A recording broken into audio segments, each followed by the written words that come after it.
कोई भी एक काम ऐसा करो जिस काम में आपको क्या हो, सुपरमेसी। तो उसमें क्या होगा, आपका एक स्टेटस होगा। तो वो क्या है, वो रिवीजन ही तो है ना। उसने बार बार बार बार बार एक ही काम में क्या किया है, उसको रिवाइज।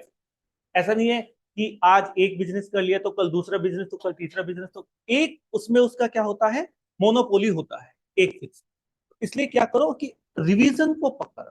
ठीक है, आप एक साथ बहुत सारा पानी एक पत्थर पर डालिए, पत्थर नहीं टूट।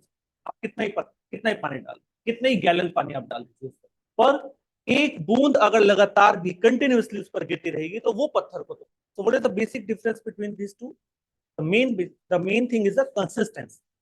जो कंसिस्टेंसी है ना, वो चीजों को ब्रेक करती है, वो कंपटीशन को break. Competition is your stone, पत्थर है वो, रोक है वो आप। तो अगर उस पत्थर को ब्रेक करना है तो बूंद बनना पड़ेगा, सागर की तरह नहीं। हट जाओ, आज तो कोई नहीं रोक सकता मुझे, आज मैं पढ़ लूंगा पूरे दिन बैठकर। वो क्या है, ये इमेच्योरिटी है स्टूडेंट की। एक दिन आत्मा से आती है, पता नहीं कोई है ना, और वो बहुत कुछ आपको प्रोवोक करती है करने के लिए, और आप पढ़ने लग जाते हैं। फिर एक दिन वो आत्मा चली जाती है और आप बिल्कुल एकदम आराम से, है ना, रसातल में चले जाते हैं, मोक्ष प्राप्त हो गया। फिर एक दिन फिर एकदम ज्वाला भड़क जाती है, फिर लग जाते हैं। This is immaturity for a company. ये नहीं करना है। उस दिन आप कितना भी कर लेना, वो काम नहीं आने वाला। मेन बात है बूंद की तरह। ठीक है, जिस दिन आप बूंद की तरह करने लगेंगे ना, डेली डेली डेली, थोड़ा ही करना है पर डेली करना है, उसका रिजल्ट आपके सामने होगा 100%। ठीक है, तो इसलिए पेशेंस एंड कंसिस्टेंसी दोनों चीजें अलग हैं, एक नहीं है। कंसिस्टेंसी अलग है, पेशेंस अलग। क्योंकि बहुत बार है कंसिस्टेंसी के दौरान है ना, आपको क्या रखना है, पेशेंस रखना है। अब पानी की बूंद गिर रही है, अब वो कंसिस्टेंसी तो है उसकी, एक दिन दो दिन तीन, अब वो कह रही है कब तक गिरूं मैं, टूटेगा ही नहीं पत्थर, हटाओ। पेशेंस यहाँ पर उसका। तो कंसिस्टेंसी के साथ पेशेंस भी होना बहुत जरूरी। अगर कंसिस्टेंसी है और पेशेंस नहीं है, तो मैं आपको डेफिनेटली ये प्रॉमिस करता हूं कि कंसिस्टेंसी टूटेगी ही टूटेगी, कोई नहीं रोक सकता उसको। कंसिस्टेंसी टूटने का सबसे बड़ा रीजन क्या है, इम्पेशंस, पेशेंस नहीं।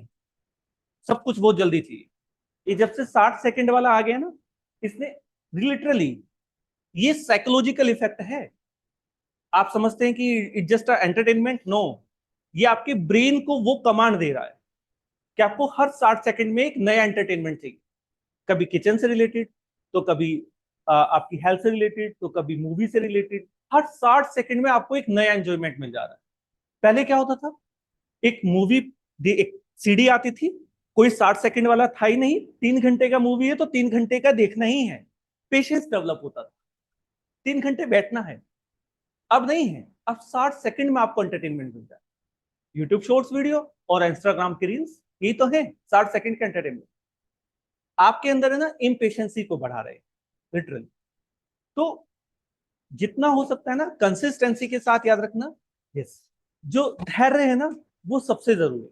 तो धैर्य को हमेशा पास रखना अगर आप कंसिस्टेंसी में लगे हुए, क्योंकि कंसिस्टेंसी ज्यादा दिन तक काम नहीं करेगी, याद रखना, लिमिट होती है। सोचने लग जाओगे कब वैकेंसी आएगी, अब पोस्टपोन्ड हो गई वैकेंसी, अब तो वैकेंसी नहीं आ रही, हमारा तो कुछ नहीं हो सकता है, हमारे टाइम पर ही ऐसा क्यों होता है, हम तो अभागे हैं। खुद को आप ब्लेम करने लग जाओगे, वहां पर काम आएगा आपका पेशेंस, धैर्य। तो इसलिए 14 साल का वनवास भगवान राम जी ने काटा था, ऐसे ही कट गया। धैर्य तो था ना उसमें, वरना ताकत नहीं थी क्या, वो तो भगवान थे। रावण पर तभी मतलब एटलीस्ट जीत सकते थे। इसलिए धैर्य के साथ, सीता के अपहरण होने के बाद भी कितना धैर्य रखा उन्होंने, दूत तक भेजा, क्या जरूरत थी। हाँ, हमारे जो शास्त्र हैं वो हमें धैर्य के बारे में ज्यादा सिखाते। जो महाभारत में हुआ, क्या कृष्ण जी नहीं कर सकते थे सब कुछ एक साथ, कर सकते थे ना। महाभारत की क्या जरूरत है, धैर्य, पेशेंस, ये सबसे बड़ा एक ऑर्नामेंट्स है। आप इसको संभाल कर रखना, आगे बहुत जरूरत पड़ेगी। लिटरली, अगर कोई मुझसे पूछे कि आपको सबसे ज्यादा जरूरत फ्यूचर में क्या है, नॉलेज से भी ज्यादा मैं आपको बताऊं, तो वो है धैर्य। जिसके पास ये है वो जीतेगा, और जिसके पास ये नहीं है वो हारेगा, ये तो मैं नहीं कहूंगा, पर वो जीतेगा तो नहीं, गिरता रहेगा, उठता रहेगा, गिरता रहेगा, उठता रहेगा, गिरता रहेगा। तो इसलिए पेशेंस के लगाम को मजबूती से पकड़ कर रखना।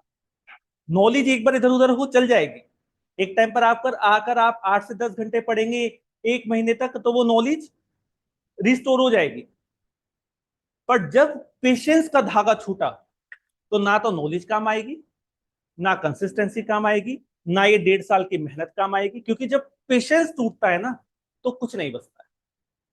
अब कुछ करना ही नहीं है, छोड़ो हटाओ, बहुत हो चुका बस, ये भाव मन में आते हैं।